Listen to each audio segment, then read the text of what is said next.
What's good, YouTube? Welcome to the first episode of Conversations with Coco, where we are going to be wine tasting a whole bunch of different wines, from low end to high end, and I'm going to be giving you guys my direct, honest feedback on each wine that I taste, because I'm a mom, I'm an entrepreneur, I'm a life coach, I'm a teacher, and at the end of the day, I just want to lay back and have some good wine. So I'm going to be doing a whole bunch of wine tasting for you guys, so you guys know what to do. I mean, you guys know what to choose, of course, and you don't even have to see if that's a good wine or not. You know with Conversations with Coco if it was a good wine or not. We're also going to be getting in with girl talk. I'm going to be giving you guys stories, and hopefully in the future I can bring on, other women on this on this show to have conversations with. So if you do want to come on the show with me, send me an email, and definitely we can collab if you are in the Seattle area. If you're not in the Seattle area, still reach out to me, because you never know, we can link up one day. So today's wine sponsor is our Avant Unoaked Chardonnay. I'm so excited to try this. I'm not really a big fan of Chardonnay, but like I said, I'm going to be trying all different wines from low end to high end. And if you are a wine company, feel free to, hook us up. So I'm going to get this cracking right now, y'all.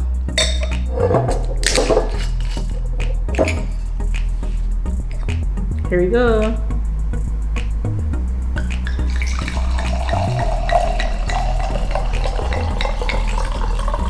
A big fat glass for us. All right, so I know on the wine shows they be smelling it first, so we're gonna smell it, we're gonna evaluate it. I hope you guys can see really good. It's really bubbly. It's like I'm sipping champagne or something, okay?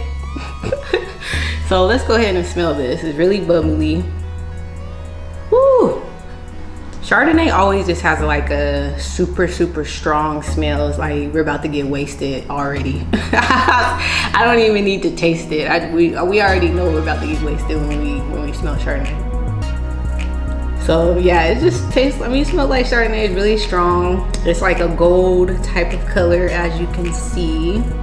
So let's go ahead and taste this.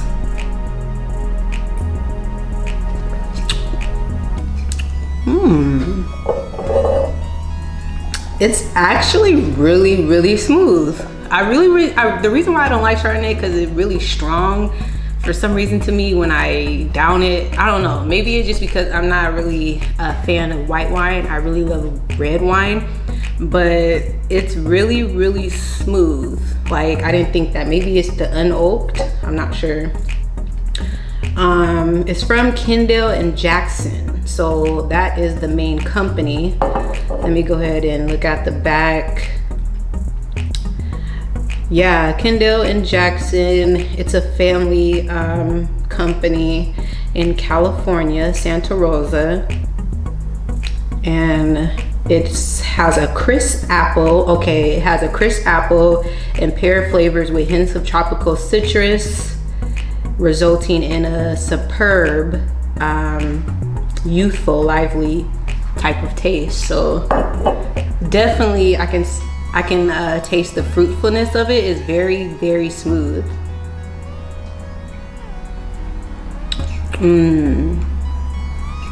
That's really good. That is really good, y'all. Let me go ahead and get closer to the camera so you guys can see the title, the cover of this wine bottle. Nothing too fancy, but they did the thing with this. They did it. Family owned since 1982. This is really good. Shout out to Kendall and Jackson for your Avant Unoaked Chardonnay.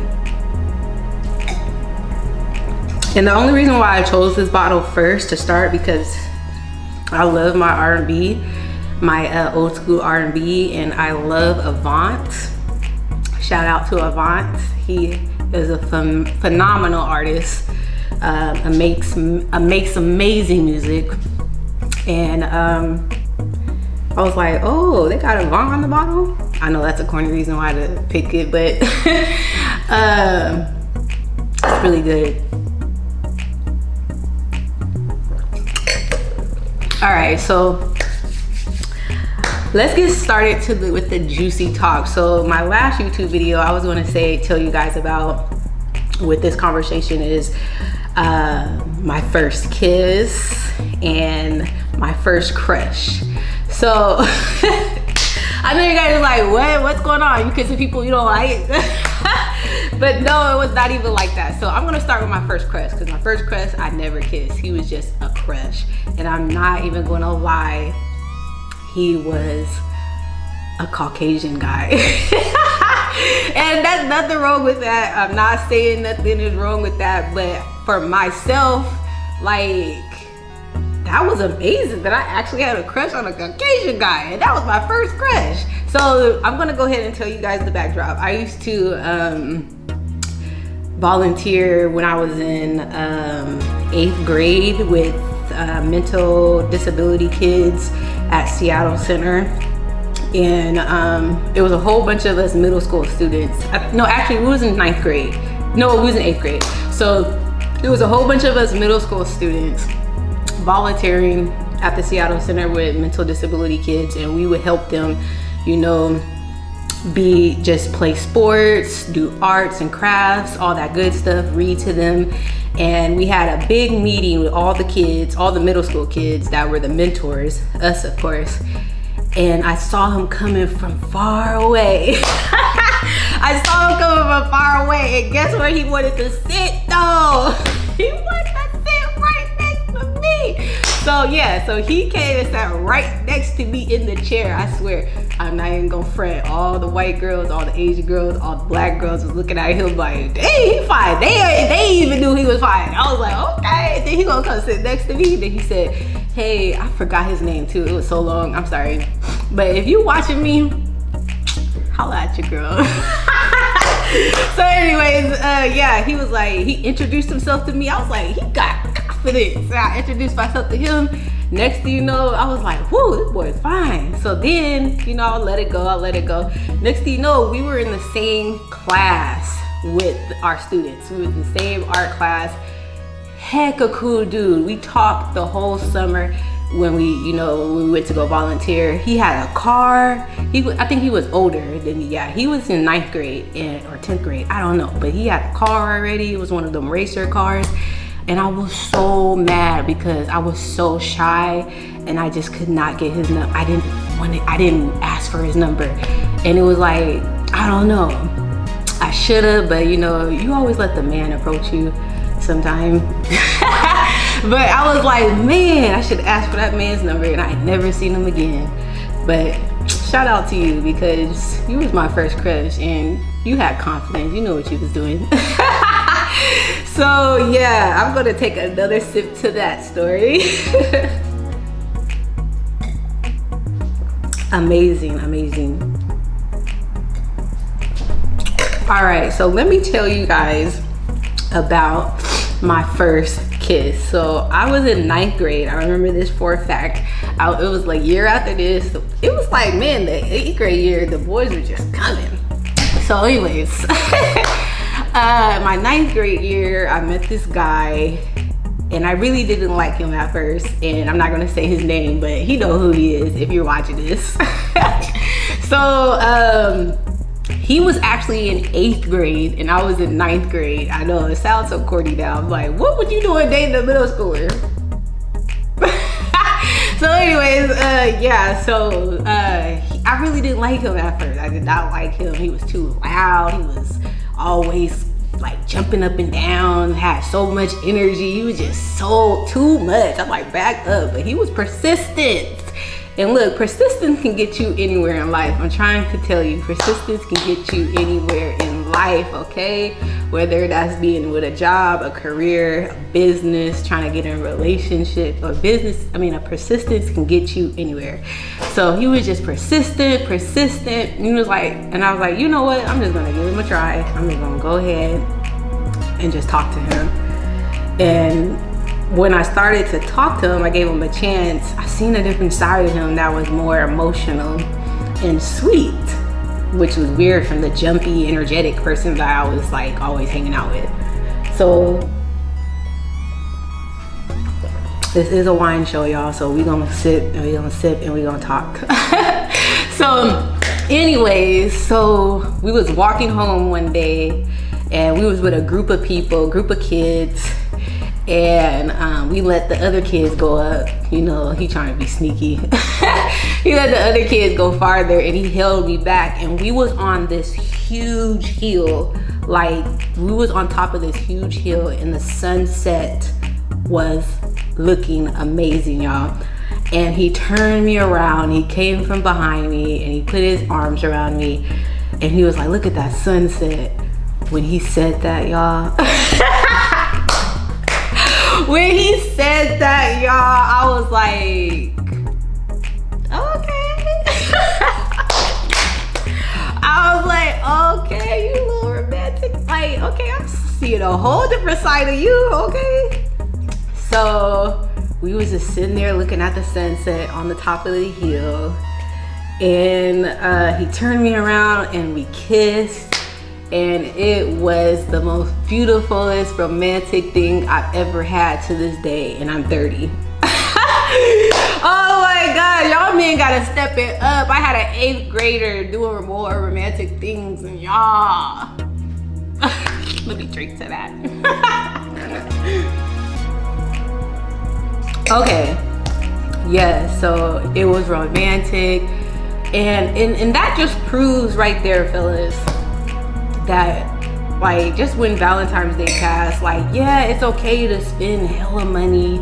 It's okay to deck the room, hotel room out because y'all want to get it in with a whole bunch of flowers and stuff. But just imagine, like, just looking at the sunset together and just talking about how beautiful the earth is. Like, that right there is free and it's beautiful. Sometimes time is better than money, because you can spend a whole bunch of money on somebody and not give them the time of your day, not give them no time, and money is not going to replace love. I'll tell you that right now. So you know what, this is a vow to us ladies out there. We're no longer accepting money. I mean, some ladies like, man, like what? We accepting money, but I mean, like, we are going to have these men step it up, and we have to step it up too. But like I said, it's not about the money, it's about your time and the way you view the person, and you know, the things that you want to give the person mentally, spiritually, because that's what's going to keep our relationship going for 50 years. When you hear these old people that say they've been married for 50 years, 60 years, 70 years, like, that's what made them have them long relationships, is, you know, loving each other spiritually, mentally, physically, not just loving each other with money, cash, you know. And just think about, like, our ancestors, like the way they loved each other. They wasn't rich, you know. Our ancestors probably gazed down at the stars together with their husband, or, you know, they went for a nice walk together and just got to know each other. Like, those are the things that matter, because those are the things that are going to stick. Those are the things that are going to last. And that's what I realized, you know, on this journey of me becoming a woman. So, you know, we're just going to take another step to that.